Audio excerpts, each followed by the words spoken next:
This is the largest tree I have ever created, entirely made from paint. I'm going to show you the whole breakdown here.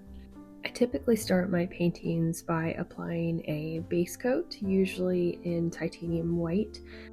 This helps make sure that the next layers, which will be the background colors, from seeping in, which means the colors will be more vibrant and opaque.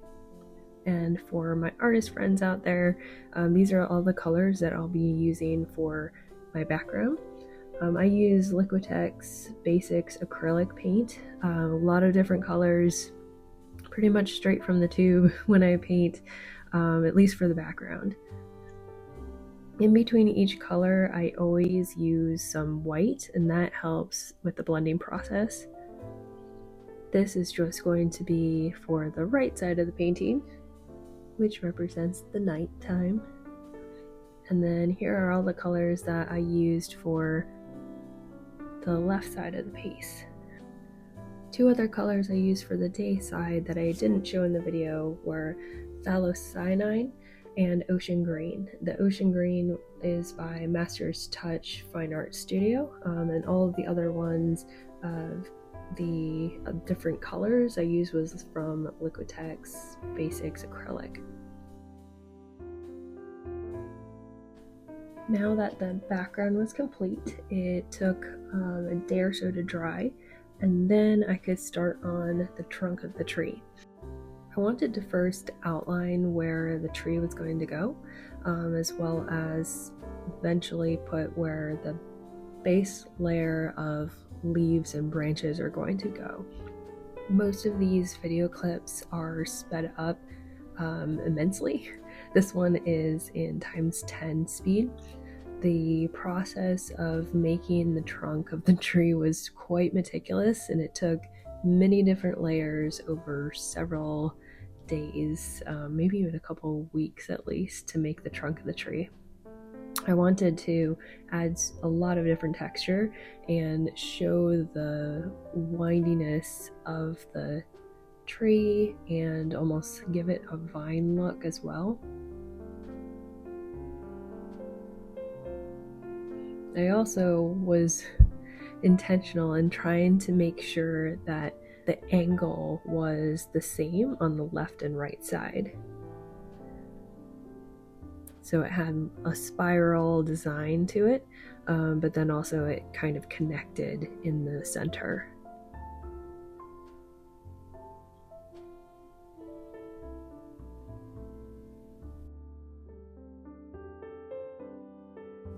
I had been dreaming of creating this piece for several months, and the entire process of this piece took about 2 months or so. So this is just the first or base layers of the trunk and branches. I actually had to go back over it maybe about three times. As the paint settles, the size of it does shrink a little bit, so I could see where there were more like imperfections, or I needed to just fill in some of the gaps of the tree to make it look more uniform than in the center of the canvas. Here's a close-up of the trunk of the tree, of the first layers onto the canvas. Again, I'll have to do a few more layers after that. That took at least a couple or few days to set before I could start on the leaf process. For the leaves on the day side, I mostly used a shell green color. Occasionally I had mixed in chromium oxide green to give it 2 tones and to give it just more dimension and play around with the shadow effects.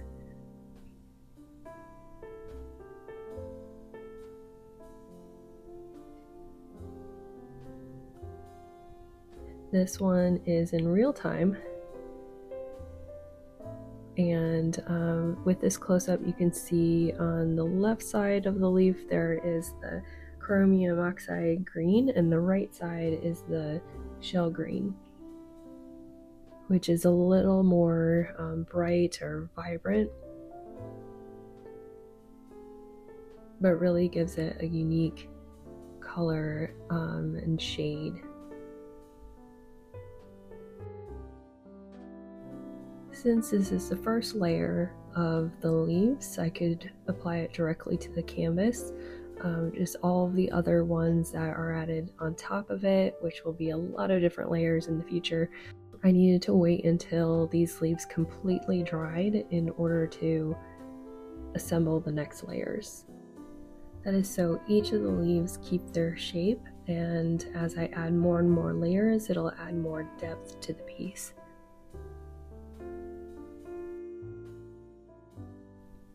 It started the same process on the night side and had a little bit of a tech mishap. Took a little bit for me to realize that and get reset up.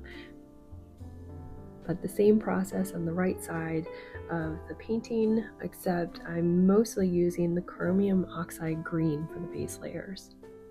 This was to add more shadows and darkness to the night, and then I added the lighter green leaves later on to add some highlights to the side. And this one is the real-time video, and then it speeds up a little bit, times 10 to 15 here. And here's a close-up of some of the leaves being piped with the large leaf tip. Tip number 353, which is probably my second favorite piping tip. First would be 127, which I can make so many different flowers with that one. Oop, a little shaky.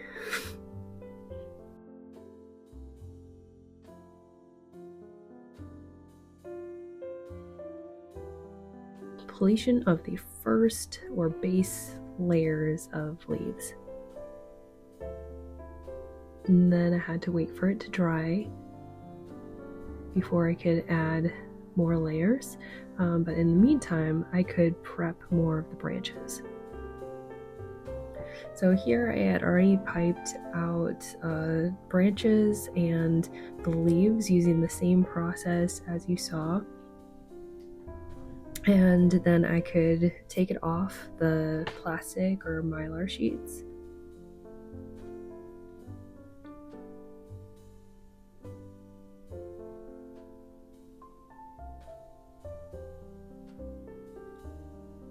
Tons of texture.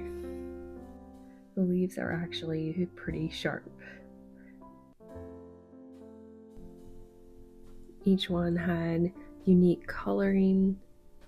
I used the different tones of green to make these, and then after they're all peeled off, then I could organize them first before then assembling onto the willow tree. So to apply the branches, I just used more of the heavy texture paint, and sometimes I used it just as you would with glue or something, and other times I intentionally made it seem like there was just additional leaves where I was applying and making that connection for the new branch. I ended up adding about 3 to 4 layers depending on where it was placed. This was my initial sketch of what I had planned, and I was able to complete it in about 2 months, turning that little drawing sketch into this creation of the largest willow tree I have ever created out of paint. Feel free to comment down below and tell me what you think. Thanks for watching.